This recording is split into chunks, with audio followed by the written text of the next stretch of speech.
Welcome to To Shade Shade and the and City. City. I am your girl, Treese. It's Nels. And today, y'all, we are here to do our recap of the 90-day, the fiance that happens the other way. This is season 6, even though my notes say 5. Episode 19, and it is 500 Days of Bummer, which I know is supposed to be summer. I don't remember what the original title of the thing was. I think it was maybe 100 Days of Summer or something like that. I feel like that's what it was. But anyway. So yeah, y'all, if you haven't already, Shade Squad and all of our new viewers, y'all go ahead and hit that like button for us. And a subscribe button. And y'all, it wasn't much to get into. We really, you know what? That needs to go on the Christmas list for the Shade Squad. Our boards, because I really felt like James and Tatha, I just every end scene, like every time she started crying, I just wanted to end scene. So yeah, Did you see the post where it was talking about production hired her just to cry? yeah, she knows how to cry on cue. And then apparently James does too. But we're gonna get into it, y'all. Yeah, and we're gonna get shady. Not the solo red cup. Solo cup.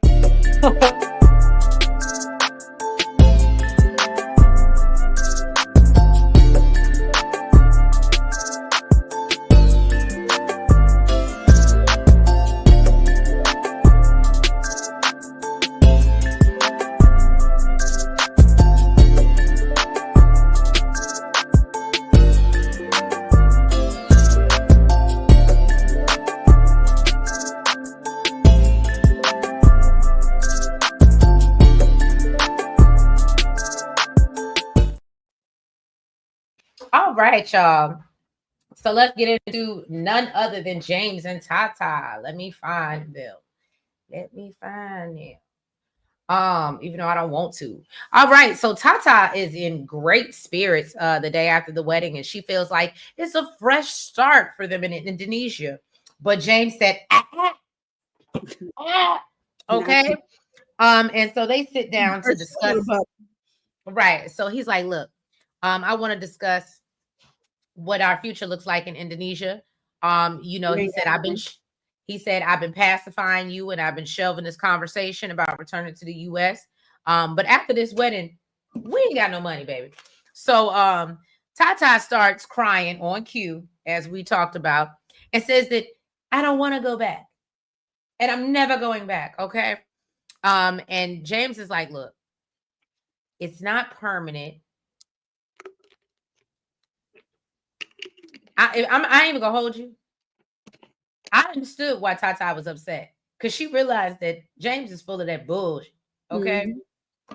And so she knows that she can't trust him to do what he say he's gonna do, right? Mm-hmm. So, but he lets her know we gotta go back and pay off this car. I don't know why he cares so much about paying off this damn car. I'm sorry. Y'all, I'm gonna tell y'all my personal business, but let me just tell you this. It is not that serious. It falls off in 7 years, y'all. Get your life together. I guess it's the fact that he knows, regardless, that they have to go back, and he got to be able to get to work. He can't afford to live there, so.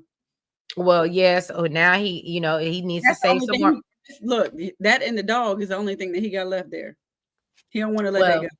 He knows he need to save some more money. Then they basically could possibly return. And I was like, to do what?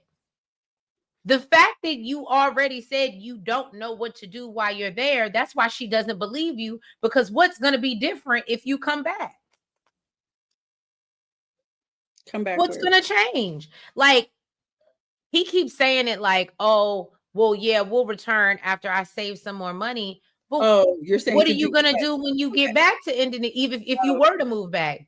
Yeah. So I understand why she's like, this is some bullshit. Okay. Mm-hmm. And then we know that James got to basically fall on his sword and go back to his parents and beg for his job back for the second time. They're hardly even talking. I think the daddy not even talking to him. Second time. Now, sir, you better just apply for jobs. Okay. So I know we all love family, but I'm gonna tell you this right now. If I was James's parents, I would set some real clear boundaries. And what do they say? Fool me once, shame on you. Fool me twice, shame on me. It wouldn't be no coming back. Look, fool me, you can't get fooled again. Okay. So yeah, no. And so Tatha says that she doesn't, she ain't going back. She don't want to sit in the house all day and wait for him to come home every day. She says she can't even get to the store. And but you know what's so crazy? The one thing that she should have used, that she's been screaming about since we met her. Kids? What happened to her sickness? Oh, true. If she goes back to Maine, again, if this was real, because I thought that was she can just take her herbs. She can just take her herbs, her tea. How, when he ain't got no place for them to live, and he ain't got no time to buy no herbs from Indonesia? You just take it. Have her parents ship it. Probably costs $2. Anyways, the point being is this imaginary sickness that she had, when she should have used it to her advantage, when she should have imaginary started coughing and being sick again and needed her herbs, she didn't think of that. Why? Because it wasn't the main reason why she had to come back home. Right. That's the main reason why she can't go back. Because it wasn't real. So anyway, so basically, he reassures her. He's like, I understand what you're saying. And yeah, I'll make sure that when we get back to America, you don't have to live that life again. And you feel like you have a life, which again, she's not buying what he's selling, and neither am I. Look, houseway. Right. She's like, you're not good at planning anything, sir. So then Tatha decides she wants to sit down with her sister Angel before she returns to Bali. She asks if she believes her and James, you believe the relationship? And she's like, yeah, I feel like James, can make you happy, but I don't blindly trust this man. He ain't my family or nothing. Nah, we ain't locked in like that. So nah.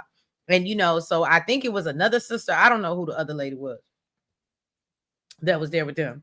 I didn't get her name either. Okay.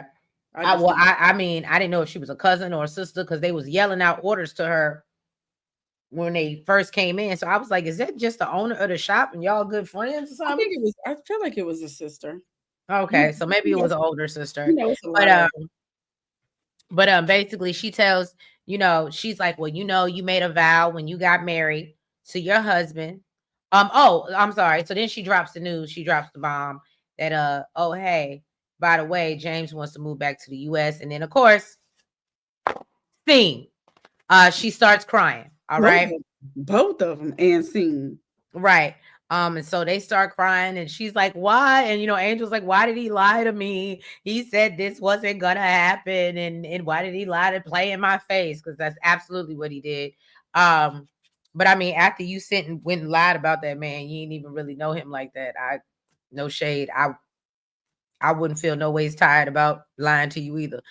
So anyway, Tatha reassures her that,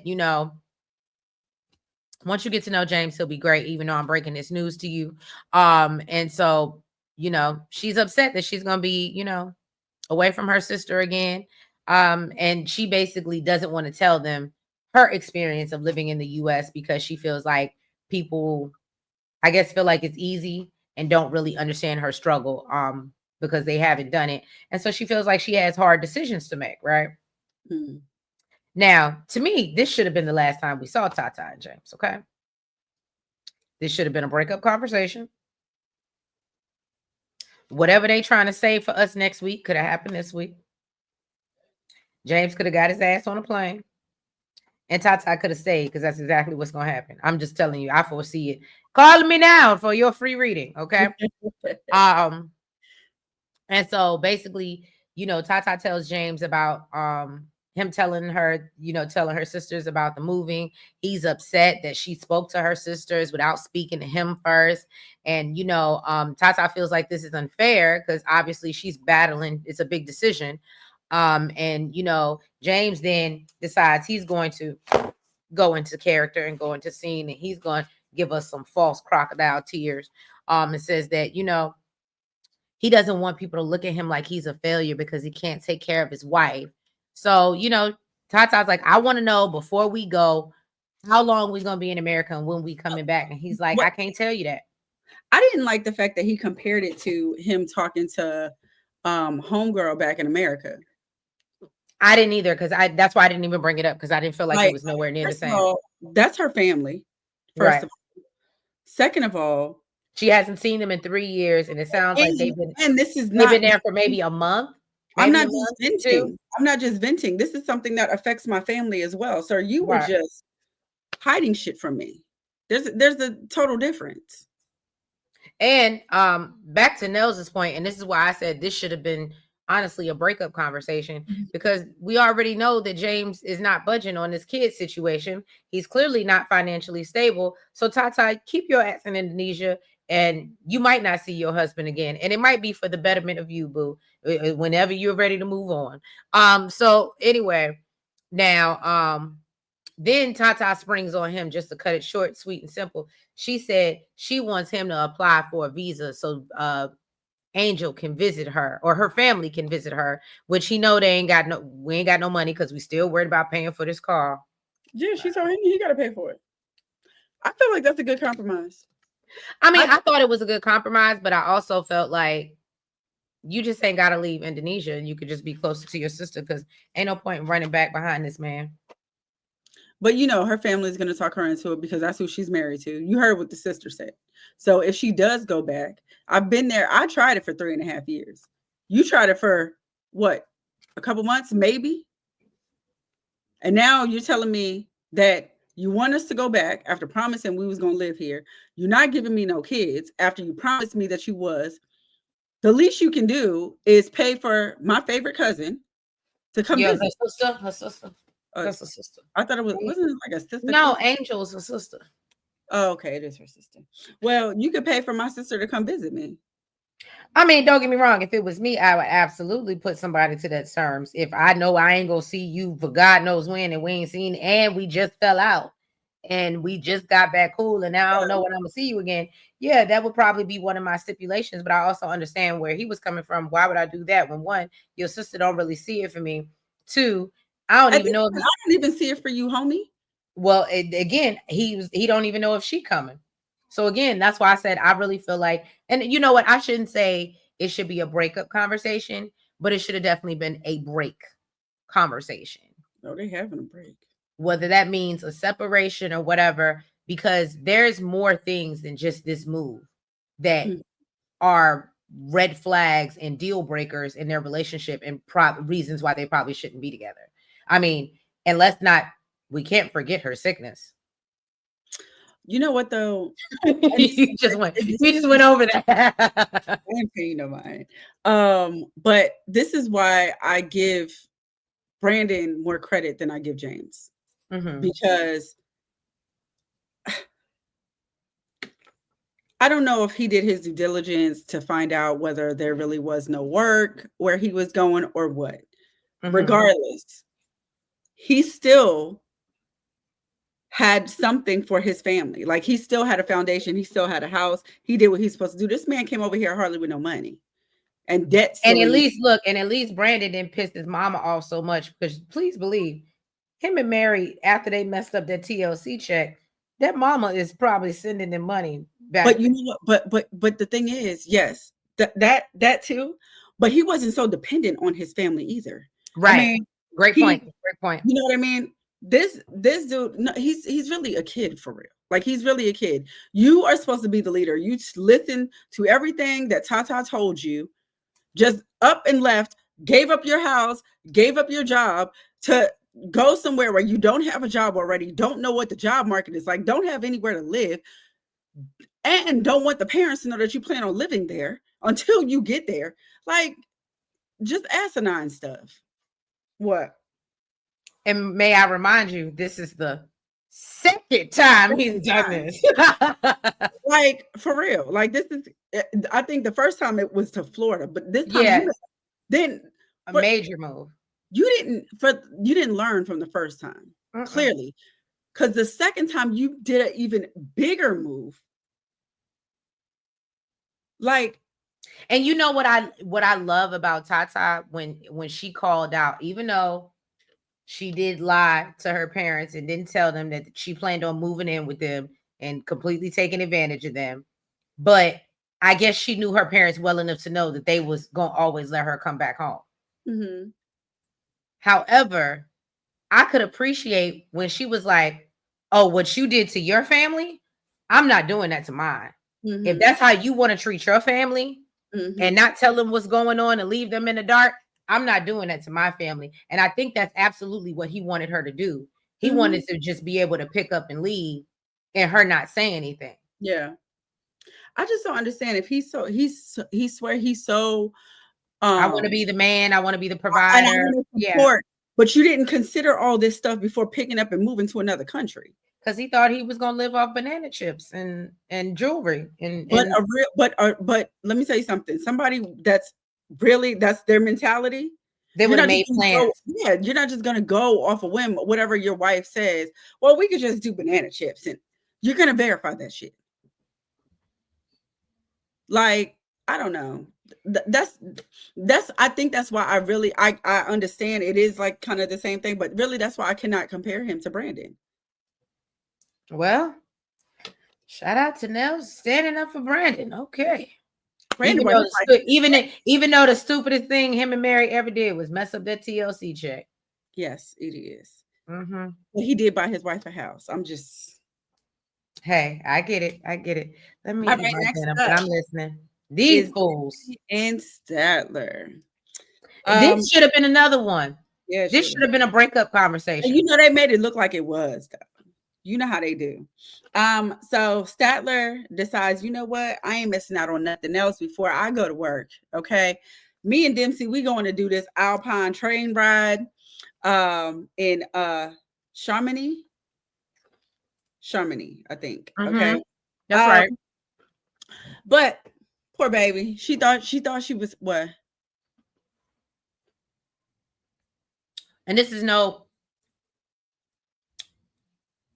this particular situation and how she ended up, and maybe I'm wrong, y'all can drop down in the comments, how she ended up booking the wrong train, in my opinion, validated to me everything Dempsey was saying.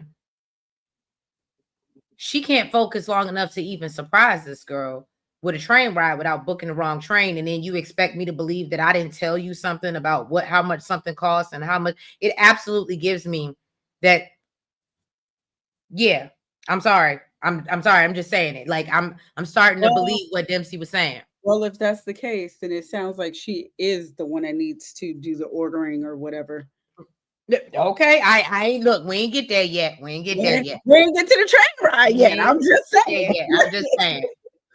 All right. So yes, like Tree said, when she got there, she realized that she booked some little train ride. I guess you didn't get the experience you wanted to. That looked like the Disney train, child.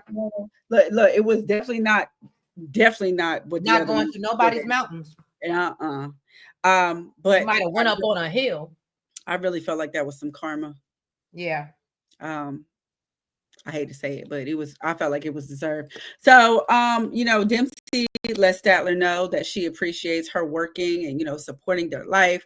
And she's happy to hear this and lets her know that, it sucks to have to stay in for 10 hours a day while, she gets to roam the streets. It does make her a little bit jealous. She also let her know that she let Dempsey know that the upkeep of the van is her responsibility. So I guess the table needs to be fixed, the table that she needs to work on. Dempsey said it's her responsibility to cook and clean. Okay. But she feel like Statler can do the ordering. Okay.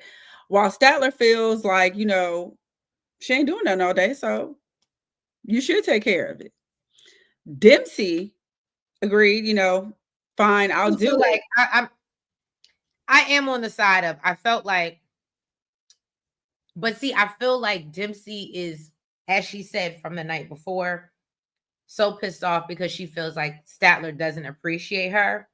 That I think that was just her moment to be like, because I absolutely agree. Yeah, if you're not doing it really doesn't cost you nothing to take 2 seconds outside of reading your book in the prairie fields to order my table.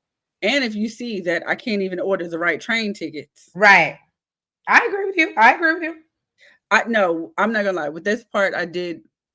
I mean, I wouldn't have. I didn't like how she said it. I mean, you ain't Right. doing nothing all day.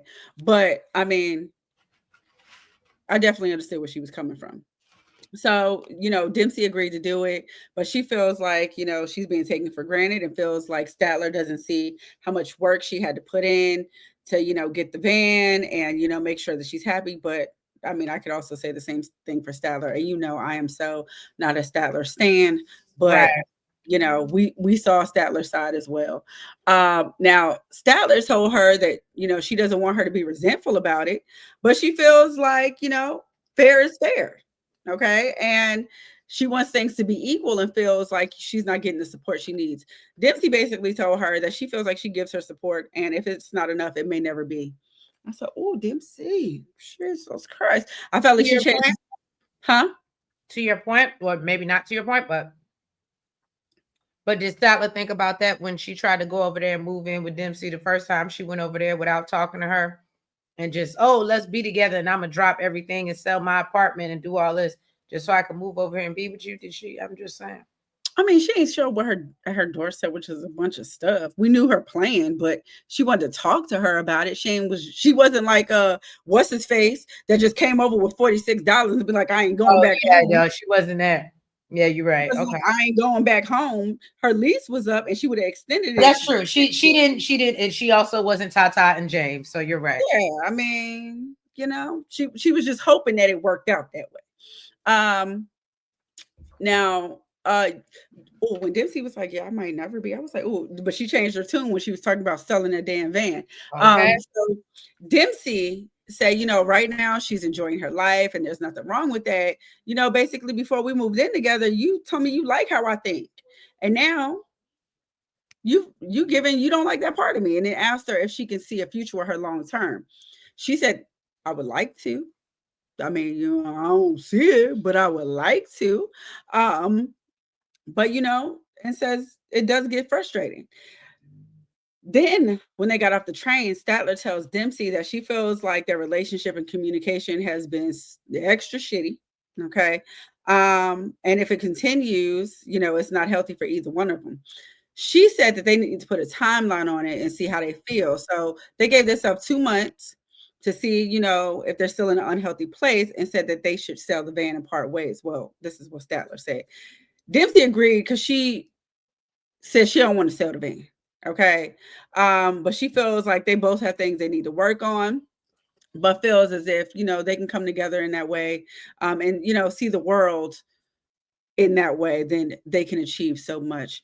Child, y'all are too much. Y'all are no, no. And I understand opposites attract, but Dempsey is too wow. Statler is just anxious about everything. And Yeah, no. the only thing I did sometimes, because I can understand where Dempsey's coming from, because sometimes I understand where Statler's trying to come from, but The she way just she comes says off, things. yeah, she comes off so condescending. She's like, because I'm more focused on success.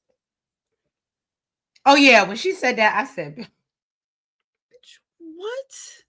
First of all, this in Dempsey's mind is success. This is success this to is how her. she feels fulfilled, and that's why I can Exactly. appreciate her response. So the fact that she said, I was like, yeah, that. So the fact that we see a little bit of this when they're recording, and Dempsey sees this on a regular basis, I completely understand. I understand where she's coming from. But at the end of the day, I mean, I don't know if this is, you're going to get some shit when you're not working. I mean, I hate to I say was gonna it. say, yeah, unfortunately, but if that's what she agreed to, If what is what then she was supposed to be the van wife. She was supposed to be living her soft. Dempsey is doing what. But I would think as the van wife, your job is to order the stuff. You just give me your card. Well, that's true. That's true. But the reality situation is Statler wants her to work. Let's just keep it 100. She thought she was okay with the van life, but she's not. She's not okay with her being able to go out and do what she wants to do. And even though she still comes home and probably cooks and cleans, because of the fact that she's not up under her and she has to sit in that van, and work, yeah, it's never going to be good for her. I think, I mean, honestly, yes, that's what you agree to. But I mean, honestly, I think anybody would get frustrated with that because, Yeah, first of all, the van life is not your dream, okay? But right, you're doing it to make someone else happy, and there are benefits. The benefit is to travel and see the world, but you don't get to do that because you're in the van 10 hours a day. So you don't get to see the world. So it's right. really how is it benefiting you? So of course somebody you're going to feel salty about it. So I completely understand that. But You know what maybe it was when you signed up.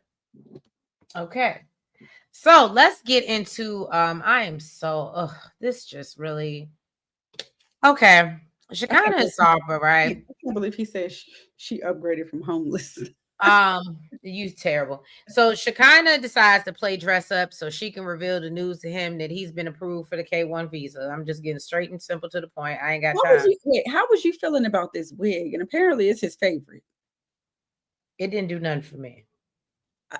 This wig was just it was horrible. Terrible. It gave Timu wig. But anyway, Yes, it um did. so Shekinah is all excited. Sarper isn't as pleased to hear the news. He tried not to show the disappointment because he knew she would be upset, but he basically lets us know that he has no desire to come to the US. And I right now I wouldn't blame you, sir. So Sarper decides to give her a Magic Mike type of performance, which Shekinah enjoyed. They both weird, okay? They like it. I can't say I love it, but Ain't nothing wrong with doing a little strip tease. no, they're just Oh, you mean them doing the strip? yeah, them. Yeah. So look, if it was Tiana Taylor and Iman, I'd be all up in it. But that's not, or just Tiana Taylor in general. You know what I mean? But no, I don't know. So anyway, Yeah, that is. what happened? So you don't want to see him strip, but it's No. So Shekinah meets with I'm sorry, Shekinah. Sarper meets with his cousin and discuss how he wants to propose to Shekinah as a way to try to keep her in Turkey. He reveals that he was married before, but due to the pressure from his parents after they find out he was a stripper. So Sarper says he never loved the woman he was married to, and it was a friends with benefits situation. They ended up getting a divorce, and he said it was the worst year of his life, and he promised himself he'd never be married again. But that has all changed, and he feels like this is his last resort, and feels Shekinah will fit in better in Turkey, and he just really don't want to move to the U.S. And that's now all I got. this is a manipulation tactic. Oh, absolutely. That is manipulation at its finest. But she like it. That's her man. But see, if I was Shekinah, I would say yes, but you still got to come to the U.S. And because we married. That's what I'm saying. Like, I don't understand why that, unless he makes that, he puts that on the table, like that's an ultimatum. Because didn't they say if they were coming on the K1 visa, they would have had to get married in America anyway. Mm-hmm. So that doesn't change anything. They're just going to get married, and he just properly proposed. I think he's just hoping that, she's just so swept off her feet by the fact that he did it, that when he does say, I want to stay here, she'll be more sweet on the idea. In the words of Jamie, that's me. Good luck. Good luck. All right. So yeah, y'all, that was this episode of the 90 Day that happens the other way. I was really disappointed. I wanted to see Lily and Josh and see what's going to happen with their bill, and it's not looking good, y'all. Not looking good. So we'll see if that's going to be another breakup conversation. But yeah, y'all, if y'all haven't already, y'all go ahead and hit that like button for us. Make sure you comment. Make sure that you guys are subscribed. And hit the notification bell. And make sure you're following us on all the platforms, the TikTok, the Twitter, and the Facebook and IG. And y'all, please don't forget to catch us. We will be doing our Love and Marriage Huntsville panel recap with Really B TV reviews on Sunday. Catch us at 11:15. And also, y'all, we're working on the membership. I want y'all to weigh in and let me know how you feel. But I think that we are going to make, shout out to DeMarcus, I think we are going to make our members, give you some members only content, but by request only. Only things that you request from us, things that you want us to review and recap. So I wanted to know how y'all felt about that idea. Put it out there. Y'all weigh in the chat. Also, let's not get it. We'll do it because again, if you're a member and you're paying for it, we'll come here. But let's not go too far. No Zeus. No Zeus. Okay. We're not going that far down the hellhole. Okay. I watch Zeus. Well, maybe Nels will come and give y'all Zeus reviews on her own because I ain't got it to do. But I'll even give y'all, I'll go back to Love and Hip Hop if you want it. Okay. I watch that too. See, yeah, but I can't give you Zeus. I can't. But anyway, y'all, look, she'll give you the cabaret. Actually, Nels, I was just about to say, I'm behind on the cabaret. Nels will give y'all that. So that's y'all something y'all want, but we just want to boost up our membership. And I think certain things and certain shows that y'all request or really want our feedback on, or even just like any piece of news or whatever you want us to drop in, really weigh on and talk about. I think that'd be a great way for us to, and in the membership, you could say a little bit more and do a little bit more. So, so I'm really interested. Would love your feedback on that, but that's what I think is coming for us. And yeah, y'all, we appreciate your support, your love, and we will catch you next week for another recap of this foolishness that happens in the 90 days the other way. Bye-bye. Good night.